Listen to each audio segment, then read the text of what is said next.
नमस्कार, बहुत स्वागत है आप सबका। मैं पुनीत पाठक हूं और आप देख रहे हैं सेहत से जुड़ा हमारा खास कार्यक्रम हेल्थ गुरु। जोड़ों का दर्द एक बड़ी समस्या है और बड़ी बात यह कि पहले एक उम्र के बाद ही जोड़ों का दर्द हुआ करता था। आज भी उम्र के साथ साथ जोड़ों का दर्द एक बड़ी समस्या है, लेकिन जिस तरह की लाइफस्टाइल हम जी रहे हैं इसमें कई बार थोड़ी कम उम्र में भी इस तरह की समस्याओं से हमको जूझना पड़ता है। अलार्म कई होते हैं, लेकिन कई बार नासमझी में हम जो देर करते हैं वो नुकसानदायक होती है। ज़्यादा उम्र के लोग शामिल होने के साथ कम उम्र में जॉइंट पेन, अगर आप इसका शिकार हैं तो आज का हेल्थ गुरु केवल आपके लिए है। ध्यान से आप इस हेल्थ गुरु को देखें, बहुत सारे आपकी शंकाओं का समाधान आज के कार्यक्रम में मिलेगा। शुरू करते हैं आज का हेल्थ गुरु।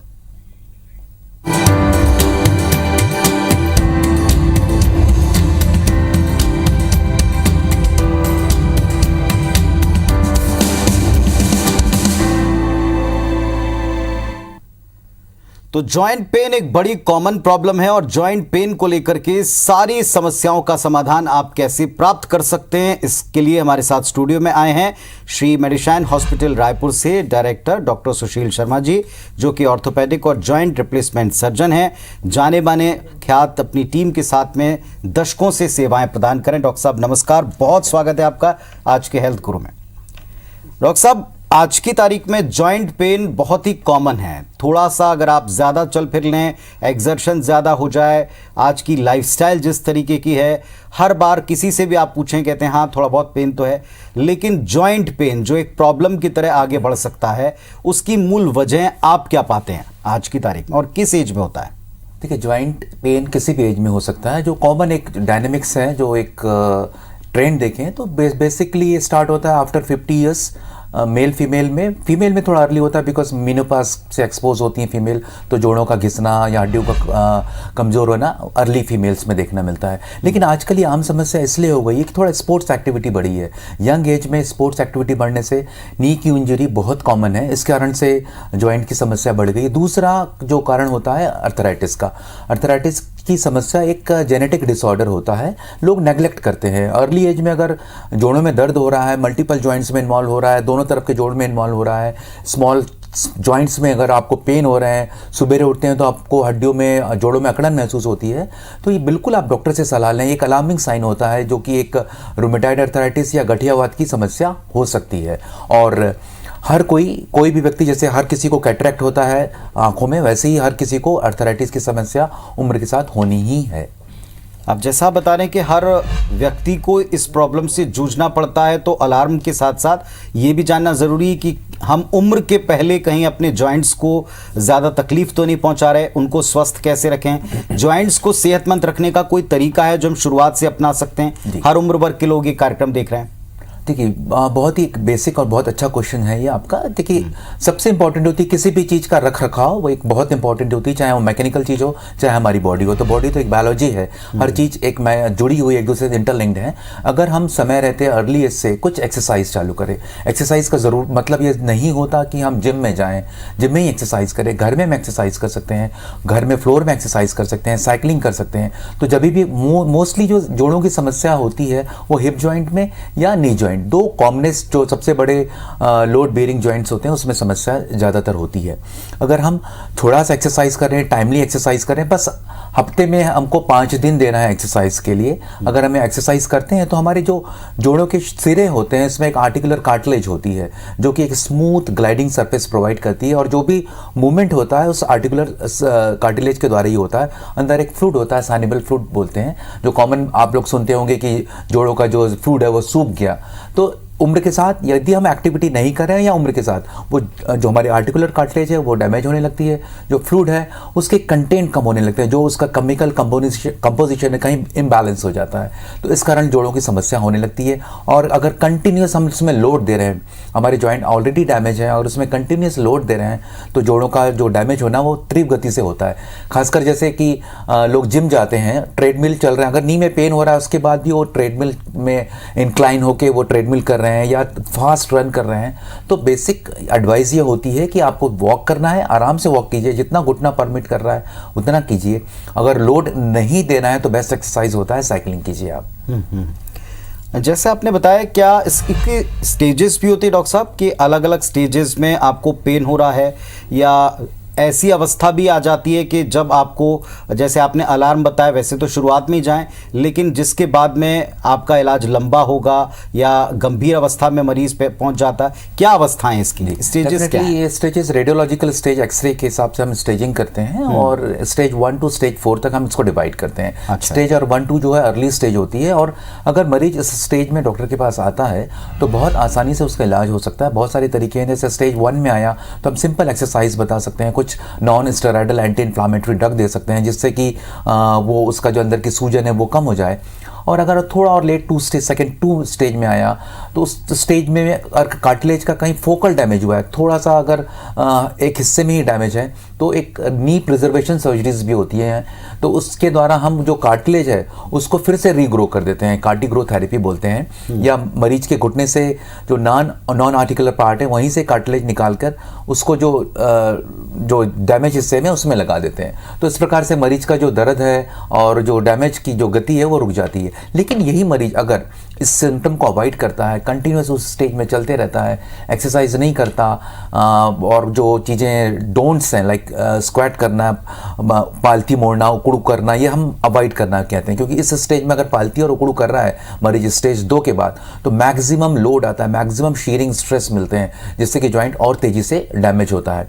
तो अगर स्टेज 3 और स्टेज 4 में आता है, स्टेज 3 में भी आता है, तो एक अगेन नी प्रिजर्वेशन सर्जरी का हमारे पास ऑप्शन होता है। वो जब होता है जब सिंगल कंपार्टमेंट इन्वॉल्व हुआ है। नी में बेसिकली अगर आप इसको फोकस कर सकें, 2 कंपार्टमेंट होते हैं, एक मीडियल कंपार्टमेंट होता है, एक लैटरल कंपार्टमेंट होता है। अगर सिंगल कंपार्टमेंट में उसको डैमेज है तो हम हाई टिबियल ऑस्टियोटॉमी एक सर्जरी होती है, जिसमें कि हम नी की जो मैकेनिज्म है, जो डैमेज मैकेनिज्म जो अल्टर हो रही है, नी का मैकेनिकल एक्सेस अगर अल्टर हो रहा है तो हम एक सर्जरी करते हैं, बोन को एक प्रॉपर कैलकुलेटेड वे में काट के उसको फिर से रीअलाइन करके हम उसको मरीज को फिर से उस नी को लगभग 10 से 15 साल की एक्स्ट्रा आयु दे सकते हैं। बहुत अच्छी स्थिति में अगर कोई व्यक्ति आपके पास पहुंचे तो बहुत अच्छी बात है कि वो शुरुआती दौर में इसको क्योर करा पाए। लेकिन जैसे आपने बताया, इन 4 स्टेजेस में 2 के बाद आपको थोड़ा सतर्क हो जाना पड़ेगा, या इसमें आपको एडवांस ट्रीटमेंट पे जाना पड़ेगा। आज की तारीख में बहुत से लोग ये कहते हैं कि आप डॉक्टर के पास जाएं, डर से वो ये कहते हैं अगर आप डॉक्टर के पास जाएं तो वो सीधा रिप्लेसमेंट की तरफ आपको धकेलते हैं। ये कितना सच है? रिप्लेसमेंट बड़ा अच्छा ऑप्शन है, थोड़ा इसके बारे में भी बताएं, और किस अवस्था में, किस स्टेज में आपको रिप्लेसमेंट के अलावा कोई विकल्प नहीं होता? क्या चारों के लिए रिप्लेसमेंट एक स्थायी समाधान है? देखिए, रिप्लेसमेंट डेफिनेटली एक ऑर्थोपेडिक्स में कहते हैं कि मोस्ट सक्सेसफुल सर्जरीज है। कुछ समय था जब बहुत एक लिमिटेड सेंटर में सर्जरीज होती थी, बड़े शहरों में होती थी, बट रायपुर में जैसे मैं ही लगभग 15-17 साल से तो मैं नी रिप्लेसमेंट कर रहा हूँ, और बहुत सारे सेंटर हो गए हैं जिसमें नी रिप्लेसमेंट हो रहे हैं। और मेरा पूर्ण विश्वास है कि अगर मरीज को एक्चुअल ज़रूरत है तभी डॉक्टर आपको सलाह देगा कि आपको नी रिप्लेसमेंट की ज़रूरत है। वो ज़रूरत जब पड़ती है, नी रिप्लेसमेंट की आवश्यकता जब पड़ती है जब आपके तीनों कंपार्टमेंट ख़राब हो गए हैं। जैसे मैंने कहा कि 2 कंपार्टमेंट सामने के होते हैं, एक पैटेलोफेमोरल जॉइंट होता है जो कि आपके जो कटोरी होती है और उसके पीछे वाली हड्डी मिलकर एक पैटेलोफेमोरल जॉइंट बनाते हैं। तो आपके दोनों कंपार्टमेंट ख़राब हो गए, तीनों कंपार्टमेंट डैमेज हो गए हैं, या नी में विकृति आ गई। विकृति का मतलब है आपके घुटने चाहे अंदर की ओर मुड़ गए हैं या बाहर की ओर मुड़ गए हैं, जिससे कि आपका जो एनर्जी एक्सपेंडिचर है वो काफ़ी बढ़ जाता है। आपको जो एनर्जी लगनी चाहिए चलने में, नॉर्मल जो व्यक्ति चलता है, जो ऐसे अगर व्यक्ति जिसके के पैर मुड़े हुए हैं, उसमें एनर्जी एक्सपेंडिचर बहुत बढ़ जाता है, पेन बहुत होता है। मरीज अपनी एक्टिविटी ऑफ डेली लिविंग, मतलब कि बाथरूम जाना है, कहीं पार्क जाना है, अपने ग्रैंड पेरेंट्स के साथ लाइफ एंजॉय करना है, मंदिर जाना है, वो ऐसे कार्य नहीं कर सकता, तो हम definitely he is a candidate for knee replacement surgery. मेरे बहुत सारे मरीज हैं जो कि व्हील चेयर में आए हैं या स्ट्रेचर में आए हैं, सर्जरी के सेम डे से वो चलना चालू कर देते हैं। तो मेरे ऐसे मरीज जो चल नहीं पा रहे हैं और जिनके लिए इंडिकेटेड सर्जरी है, उनके लिए शायद ये वरदान है। बहुत सारे मरीज हैं जो आज भी मुझे रेगुलर थैंक्स बोलते हैं, रेगुलर वो मुझे कम्युनिकेट करते हैं कि आपकी सलाह से हमने सर्जरी करा ली और हमारी लाइफ एकदम चेंज हो गई। तो बेसिकली सही सलाह मिलना, सही selection of the patient is very very important. लेकिन डॉक्टर साहब, इसमें डर और मिथ भी बहुत ज़्यादा है। एक सबसे बड़ा लोगों का डर होता है कि अगर हमने 50s में ये ऑपरेशन करा लिया, और जैसा आपने बताया कि 10 से 15 साल का एक्सटेंशन आपको एक मिल जाता है स्वस्थ अपने नी को लेकर आगे चलने का। लोगों को डर रहता है कि इसके बाद के जीवन के लिए क्या हमको दोबारा से सर्जरी करानी पड़ेगी, फिर हमको इसी समस्या से जूझना पड़ेगा, क्या दोबारा करवाना प्रेफरेबल होता है? हाँ, देखिए, सबसे पहले कि एक जो एज की बात करूँ, मोस्टली अगर एज कोई इसमें वो नहीं है कि ऑब्स्टिकल है कि इस एज में सर्जरी करनी है। दो प्रकार की अर्थराइटिस होती है, एक रोमेटॉइड अर्थराइटिस होती है, एक ऑस्टियोआर्थराइटिस। रोमेटॉइड जो होती है वो जेनेटिकली इनहेरिटेड होती है और जो पेशेंट होते हैं रिलेटिवली यंगर होते हैं, लगभग 20 साल younger than the normal osteoarthritis patient, जिसको कोई नी रिप्लेसमेंट की जरूरत पड़ती है। तो अगर आपके दोनों जोड़ नी रिप्लेस बहुत ज़्यादा डैमेज हो गया, आप चल नहीं पा रहे हैं और आप यंग एज में हैं, आप प्रोडक्टिव एज में, आप घर में बैठे हुए हैं, तो हमेशा ये प्रेफरेंस रहेगा कि यस यू डू सर्जरी। आप एटलीस्ट 15-20 साल जो आराम से आप जो पेन फ्री लाइफ जी सकते हैं, आप काम कर सकते हैं, तो आप फिर से अपनी लाइफ को एंजॉय कर सकते हैं और पटरी में आ सकती है आपकी लाइफ। लेकिन आपने कहा जैसे लोगों को मिथ है, बहुत सारे ऐसे फेलर हुए हैं, शायद उस समय नी रिप्लेसमेंट सर्जरी अच्छे सेंटर में नहीं हुई हो, किसी स्किलफुल सर्जन ने इनएक्सपीरियंस सर्जन ने किया हो, क्योंकि डिपेंड करता है सक्सेस की सर्जन का एनुअल टर्नओवर कितना है। ये एक बहुत ही साइंटिफिक पेपर भी पब्लिश हुआ है। अगर सर्जन साल में मोर देन 100 सर्जरी परफॉर्म कर रहा है तो उसका एक्सपीरियंस एक रिच एक्सपीरियंस हो जाता है, उसे ये पता चल जाता है कि इस मरीज को क्या डिमांड है। और नी रिप्लेसमेंट सर्जरी या हिप रिप्लेसमेंट सर्जरी का बेसिक एक फंडामेंटल होता है कि हम जो जॉइंट लगा रहे हैं वैसी स्थिति में लगाएं जैसे कि हमने को ईश्वर ने प्रदान किया, या एनाटॉमी कल जैसे नॉर्मल नी जॉइंट होता है वैसे ही उसको रिप्लेस करें, तो उसकी लॉन्गेविटी भी बढ़ती है और पेशेंट को पेन भी नहीं होता। तो अभी लेटेस्ट एडवांसेस आ गए हैं, जैसे मैं नी नेविगेशन से सर्जरी करता हूँ, कुछ रोबोटिक सर्जरीज भी आ गई हैं, but still I feel navigation is much better than robotic, क्योंकि नेविगेशन में मुझे बस आइडिया चाहिए कि मुझे कितना कट लेना है, कितना डिग्री का कट लेना है, बट रोबोट क्या होता है कि लास्ट स्टेज में उसको कट भी कर देता, बोन को कट, जो कि हम मैकेनिकली खुद से कर सकते हैं। तो लेटेस्ट एडवांसेस के कारण इस सर्जरी का सक्सेस रेट बहुत हाई हो गया है। अब मैम मरीज को हम प्रॉमिस कर सकते हैं कि आपकी लाइफ जो है, नी की लाइफ जो है, नई लीक की 20 to 25 ईयर्स हम आपको प्रॉमिस करते हैं। आपका इतना लंबा एक्सपीरियंस है सर, और इतनी शानदार टीम के साथ में आप इन्हें परफॉर्म करते हैं। मैं तमाम दर्शकों से भी रिक्वेस्ट करूंगा कि आपको लगातार डॉक्टर साहब से बातचीत में इस हेल्थ गुरु के दरमियान हम एक नंबर फ्लैश करें, इन नंबर्स को आप ज़रूर नोट डाउन करें, क्योंकि अगर आपके मन में खुद पर्सनलाइज कोई सवाल है, कोई शंका है, तो आप टीम से संपर्क कर सकते हैं, आप डॉक्टर साहब से कांटेक्ट कर सकते हैं, अपना अपॉइंटमेंट बुक कर सकते हैं, ताकि आप भी दर्द ना सहें और एक स्वस्थ जीवनचर्या जी पाएँ। डॉक्टर साहब, इतने लंबे एक्सपीरियंस में नी रिप्लेसमेंट आपने काफ़ी सारे किए हैं, कितना वक्त लगता है? क्या ये पर्सन टू पर्सन डिपेंड करता है? बहुत से ऐसे पेशेंट्स होंगे जिनमें कुछ दूसरी क्रॉनिकल डिजीज़ हैं, क्या उनमें दिक्कत जाती हैं? जैसे शुगर पेशेंट्स में ऐसा कहा जाता है कि जब भी कभी आप सर्जरी कराएं तो बहुत एहतियात रखनी पड़ती है, लंबे समय तक शुरू से बाद में आपको दवाएं खानी पड़ती, इसमें कितनी सच्चाई? जी, डेफिनेटली मैंने जैसे एक शब्द इस्तेमाल किया था, proper selection of the patient. जी, सर्जरी के पहले हमको बहुत ही अच्छे से मरीज को हम इवेल्युएट करते हैं, उसको मेडिकली टेस्ट पूरा, कार्डियक फिटनेस सारा चीज़ हम देखने के बाद डिसाइड करते हैं yes this patient is fit for knee replacement surgery. हम दोनों नी भी एक साथ एक ही सिटिंग में भी सर्जरी करते हैं, लेकिन ऑल डिपेंड कि मरीज की फिटनेस पे डिपेंड करता है। तो अगर मरीज फिट है, sugar is not a major criteria to cut of.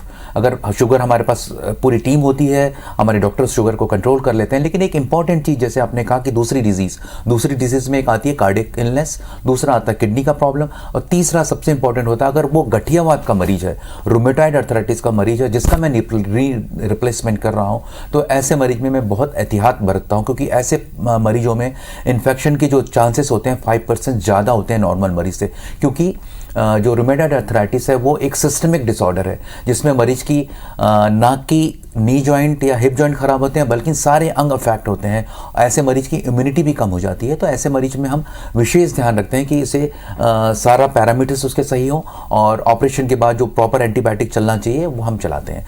दूसरा, सर्जरी के हम वेरी सेम डे या वेरी नेक्स्ट डे हम मरीज को चला देते हैं, और दिस इज़ वेरी इंपॉर्टेंट। अगर मरीज को हम बिस्तर में रख रहे हैं तो मरीज के पैरों में खून में थक्का जमने के चांसेस बढ़ जाते हैं, जिसको कि डीबीटी कहते हैं। तो डीबीटी से बचने के लिए तो बेस्ट तरीका होता है, कुछ दवाइयाँ तो देते ही हैं, उसके अलावा मरीज का अर्ली मोबिलाइजेशन सबसे इंपॉर्टेंट होता है। चलिए थोड़ा सा और इन सर्जरीज के बारे में डिटेल में आपसे बातचीत करेंगे। बहुत सारे और मिथ हैं, डर हैं जो लोगों के जहन में बार बार उठते हैं। एक तो ऑपरेशन का नाम सुनकर डर लगता है, लेकिन आज की तारीख में इतना कॉमन हो चुका है और इतनी बहुतायत में हो रहा है और हर डॉक्टर आपको सलाह देता है कि आपको रिप्लेसमेंट की तरफ जाने से डरना नहीं चाहिए। तो क्या ऐसी शंकाएं हैं, क्या कौन से ऐसे मिथ हैं जिनको लेकर आप जी रहे हैं, उनका भी समाधान प्राप्त करेंगे। डॉक्टर साहब साथ बने हुए हमारे साथ में आज डॉक्टर सुशील शर्मा जी को यहाँ स्टूडियो में देख रहे हैं, जिनके साथ हम नी रिप्लेसमेंट पर काफ़ी डिटेल में बातचीत करें। डॉक्टर साहब, जिस तरीके से ऑपरेशन कराना बहुत से मरीजों के लिए मुफीद है, सही है और आप उनको सलाह देते हैं, तो किस किस तरह के इम्प्लांट होते हैं? जो अभी आप एक मॉडल लेकर आए हुए हैं उस पर कुछ गोल्ड दिखाई पड़ रहा है, क्या इसी तरीके का बिल्कुल इम्प्लांट डाला जाता है? सबको यही डाला जाता है? कैसे आप डिसाइड करते हैं? कॉस्ट के बारे में लोगों का बड़ा रहता है कि अगर हम इसकी तरफ जाते हैं तो बहुत कॉस्टली ऑपरेशन पड़ता है। देखिए, जो इम्प्लांट्स बेसिकली जो होता है मेटल यूज़ होता है, कोई भी हम मेटल या इम्प्लांट यूज़ करते हैं, वो उसके कुछ रूल्स होते हैं। नॉन एलर्जेंट होना चाहिए, बॉडी में वो एलर्जी ना करे, उतना स्ट्रांग इनफ होना चाहिए कि बॉडी का वेट ले सके। जैसे कि ये गोल्ड आपको दिख रहा है, तो ये गोल्ड इम्प्लांट निकल क्रोमियम का एक अलॉय है। It's look like gold, is called gold नहीं बोलते हैं इसको। तो इसकी ये थोड़ा बहुत स्ट्रॉन्ग मटेरियल होता है, कॉस्ट थोड़ी ज़्यादा होती है, बट स्ट्रॉन्ग मटेरियल होने के कारण इसकी लॉन्गेविटी ज़्यादा होती है। स्पेशली हम इसमें ऐसे मरीज में यूज़ करते हैं जिसमें जो कॉमन जो इम्प्लांट बनता है टाइटेनियम से बनता है और कोबाल्ट क्रोम से बनता है। दो अलग अलग वैरायटी होती हैं। अगर उनसे कहीं एलर्जी है, मरीज एलर्जिक हिस्ट्री दे रहा है, जनरल एलर्जिक हिस्ट्री दे रहा है, तो हम एलर्जिक टेस्ट करते हैं। अगर वो निकल कोबाल्ट क्रोम से अगर एलर्जी मिलती है तो हम ये गोल्ड नहीं इस्तेमाल करते हैं। तो खर्चीला ऑपरेशन थोड़ा ज़रूर है, जैसे कि इम्प्लांट अभी NPPA में आने के कारण कॉस्ट और कम हुई है। तो ओवरऑल जो एक खर्चा ऑन एन एवरेज खर्चा आता है लगभग 1,30,000 से लेके 1,50,000 तक के उसकी पूरी कॉस्ट पेशेंट की हॉस्पिटल के एडमिशन से डिस्चार्ज तक होती है। बट मैं समझता हूँ कि ये एक इस खर्चे में अगर मरीज अपनी लाइफ में फिर से रिगेन कर ले, फिर से वो लाइफ को वापस एंजॉय करने लगे, पेन फ्री हो जाए लाइफ, क्योंकि देखिए लंबे समय तक पेन रहेगा, वो मेडिसिन लेगा, मेडिसिन की कॉस्ट और उसके साइड इफेक्ट अगर हम उसको कैलकुलेट करें, उसको हम एक स्टैटिस्टिकली देखें, तो शायद इतना पैसा खर्च करना बहुत वाजिब है अपनी लाइफ को फिर से पटरी में लाने के लिए।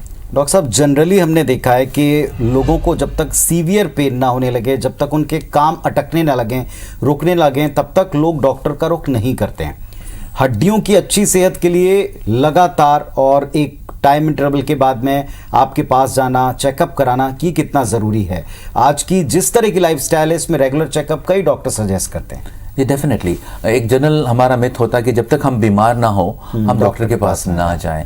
बेसिकली हेल्थ इंटरवेंशन से जगह डिजीज इंटरवेंशन पे हम ध्यान देते हैं। It's called, I always when I talk to health topic, तो ऑलवेज से हमको डिजीज से नहीं हेल्थ इंटरवेंशन पे ध्यान देना चाहिए। हेल्थ इंटरवेंशन का मतलब होता है हम बीमार होने से पहले ही अगर डॉक्टर के पास जाएं या डॉक्टर के पास नहीं भी जाएं, अपना रेगुलर चेकअप कराएं, अपने स्वास्थ्य पे ध्यान देंगे तो हमको बीमार होने की ज़रूरत ही नहीं पड़ेगी। ऑफकोर्स कुछ बीमारी होती हैं जो जेनेटिकली ओरिएंटेड होती हैं, जो जिसमें हमारा बस नहीं है, लेकिन कुछ बीमारियाँ जो खासकर सबसे इंपॉर्टेंट है ओबेसिटी, वेट, वजन का बढ़ना, हमारा कोलेस्ट्रॉल का लेवल, ये चीज़ें भी उतनी ही इंपॉर्टेंट है जितनी कि हड्डी की हेल्थ इंपॉर्टेंट है।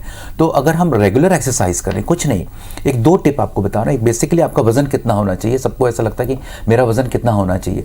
आपकी जो हाइट है इन सेंटीमीटर, उसमें आप 100 माइनस कर दीजिए। जैसे आपकी हाइट 170 सेंटीमीटर है, उसमें 100 माइनस करेंगे तो आपकी जो आएगा 70 आएगा। तो आपका वजन लगभग उस रेंज में होना चाहिए, 70, 72, 73 उस रेंज में होना चाहिए। तो ये इतने इंपॉर्टेंट है कि वजन ज़्यादा होगा आपका तो कहीं ना कहीं आपके हार्ट के प्रॉब्लम, बोन के प्रॉब्लम, हड्डियों में एक्स्ट्रा लोडिंग के कारण जोड़ों का डैमेज होना, ये 100% होगा। और दूसरा, जब भी हम एक्सरसाइज करते हैं, बहुत सारे मेरे पास पेशेंट आते हैं, हम तो रोज़ 5 किलोमीटर चलते हैं लेकिन हमारा वजन कम नहीं हो रहा। आप पार्क में टहलने बात करके जब टहलेंगे तो कभी आपका वजन कभी कम नहीं होगा, क्योंकि वो बॉडी के लिए आप टहल रहे हैं तो नॉर्मल रूटीन हो जाएगा। तो जब भी आपको एक अपने हेल्थ, हार्ट की हेल्थ के लिए या वजन कम करने के लिए टहलना है, चलना है, तो एक बेसिक उसका भी एक छोटा सा कैलकुलेशन है। 220 हमारी मैक्सिमम हार्ट रेट होती है। जो आपकी एज है उसमें 220 माइनस कर दीजिए। जैसे आपकी 50 साल है, 220 माइनस 50 इज इक्वल टू 170। ये आपकी जो इस हार्ट रेट से 60% हार्ट रेट आप अटेन करेंगे जब एक्सरसाइज में, जब आप पैदल चल रहे हैं, ब्रिस्क वॉक कर रहे हैं, तभी आपका वजन कम होगा। तो आपके मैक्सिमम जो 220 माइनस आपकी जो एज, उसका 60% मिनिमम आपको हार्ट रेट अटेन करना है। तो आजकल बहुत सारी स्मार्ट वॉच आ गई हैं। अगर लोग बहुत सस्ते 1,500-2 हज़ार में आजकल स्मार्ट वॉच आने लगी है जो आपकी हार्ट रेट एटलीस्ट बता देती है, पल्स रेट बता देती है। तो ऐसी वॉच इस्तेमाल कीजिए, छोटा सा खर्चा कीजिए, रादर देन दवाइयों में छोटे से गरजत ले लीजिए, आप वॉक कीजिए, आपकी हार्ट रेट कैलकुलेट कीजिए। जब तक आपकी हार्ट रेट ना बढ़े, जब तक आपको पसीना ना आए, तब तक वो एक्सरसाइज व्यर्थ है। तो इस छोटी सी चीज़ का ध्यान रखें हम। और जब भी हम लोड देते हैं बॉडी का, अपना वजन का लोड अपने जोड़ों में, अपनी हड्डियों में देते हैं, तभी मजबूत होता है। एक कॉमन बॉडी का लॉ है, एक बायोलॉजी का लॉ है, एक मैकेनिज्म है। तो आप तेज चलिए, अपने वजन को थोड़ा इस्तेमाल कीजिए, तो 100% आपकी बोन मजबूत रहेगी। दूसरा, खान पान का विशेष ध्यान रखिए। खान पान में आजकल जो हमेशा मैं बोलते आ रहा हूँ, junk food is very very dangerous. जो भी फ्राइड आइटम है उसको बिल्कुल अवॉइड कीजिए। अपनी डाइट में आपकी जो थाली रहेगी, हमेशा कोशिश कीजिए एक सतरंगी पूरी बने रहे, एक पूरा सारे कलर आपको थाली में दिखें, जिससे कि आपको सारे माइक्रोन्यूट्रिएंट जो कि कार्बोहाइड्रेट, फैट और प्रोटीन वो मिले, और सारे माइक्रोन्यूट्रिएंट्स मिले। सब्जियों का भरपूर सेवन कीजिए। जो भी सीजनल फ्रूट्स होते हैं वो आप बिल्कुल खाइए, जो अंटिल आपको कोई डॉक्टर ने मना नहीं किया हो, जैसे कि डायबिटीज़ में किसी कारण से आपको मना किया गया हो। अदरवाइज आप सारी चीज़ों का सेवन कीजिए। जिम में आजकल प्रोटीन सप्लीमेंट देने का बहुत एक चलन है, बिल्कुल अवॉइड कीजिए। जितनी भी प्रकार की डाइट होती हैं, कीटो डाइट, इंटरमिटेंट फास्टिंग, ये सब सिर्फ आंखों का धोखा है। आप नॉर्मल डाइट को बैलेंस तरीके से लेंगे तो आपको कोई भी डाइट एक्स्ट्रा लेने की ज़रूरत नहीं, कोई प्रोटीन सप्लीमेंट देने की ज़रूरत नहीं है। एक अंतिम सवाल डॉक्टर साहब, आज की तारीख में बहुत से लोग मेडिकल स्टोर पर जाकर या अपने गूगल ज्ञान का इस्तेमाल करके कुछ सप्लीमेंट्स लेते हैं कि इनसे हमारी हड्डियां मजबूत हो जाएंगी और लंबे समय तक हम दर्द से राहत पा लेंगे। उनको आपकी सलाह क्या है? देखिए, ऐसा नहीं है। कैल्शियम, आजकल लोगों का एक मिथ होती है कैल्शियम खा लूंगा मैं तो मेरी हड्डियां मजबूत हो जाएंगी। ऐसा नहीं कि मैं एक टैबलेट कैल्शियम की खाया, 10 खा लूंगा तो मेरी हड्डियां और मजबूत हो जाएंगी। कैल्शियम, विटामिन डी या कोई भी सप्लीमेंट या कोई भी मैक्रोन्यूट्रिएंट्स बॉडी में जब ही काम करते हैं जब उसकी कमी हो। अगर बॉडी में ऑलरेडी वो उसका सफिशिएंट लेवल है तो वो सब वेस्टेज है, पैसे का भी वेस्टेज है और आपके शरीर में कहीं ना कहीं वो नुकसान कर रहे हैं। इंपॉर्टेंट सब चीज़ में एक जो मुझे अभी समझ में आती है, विटामिन डी की डेफिशिएंसी हमारे इस एरिया में बहुत कॉमन है, हर जगह इंडिया में, ग्लोबली बहुत कॉमन है, क्योंकि हम तो हमारी बॉडी में बनता है लेकिन उस सन लाइट से हम एक्सपोज नहीं हो पाते, इसलिए आप विटामिन डी का एस्टिमेट कराइए। विटामिन डी का सप्लीमेंट आप जरूर लीजिए, क्योंकि विटामिन डी अगर नहीं होगा, कम होगा, तो कैल्शियम का एब्जॉर्प्शन भी कम होगा और आपकी हड्डियों में भुरभुरापन जल्दी आ जाएगा। चलिए, तो आपने ध्यान से डॉक्टर साहब की बातें सुनी होंगी। डॉक्टर साहब ने 1 से 10 तक सारे वो पॉइंट्स आपको बता दिए हैं जिनका ख्याल अगर आप रख लें तो आप अपनी हड्डियों को स्वस्थ रख सकते हैं। अगर कोई प्रॉब्लम है तो उसके अलार्म को पहचान सकते हैं, और अगर पहचान लिया है फौरन डॉक्टर का रुख करें, और डॉक्टर का रुख आपने कर लिया है और सही टीम तक आप पहुंच गए तो आपको आपके दर्द से निजात अवश्य मिलेगी और आप एक स्वस्थ हड्डियों के साथ स्वस्थ जीवन जी पाएंगे। डॉक्टर साहब, बहुत धन्यवाद आपका। लगातार सवालों के जो हम सामना करते हैं, शंकाओं का सामना करते हैं, उनका समाधान आपने प्रदान किया। Thank you so much sir. तो आज के हेल्थ गुरु में बस इतना ही। फिर आपसे मुलाकात होगी सेहत से जुड़ी किसी और समस्या और उसके समाधान के साथ। नमस्कार।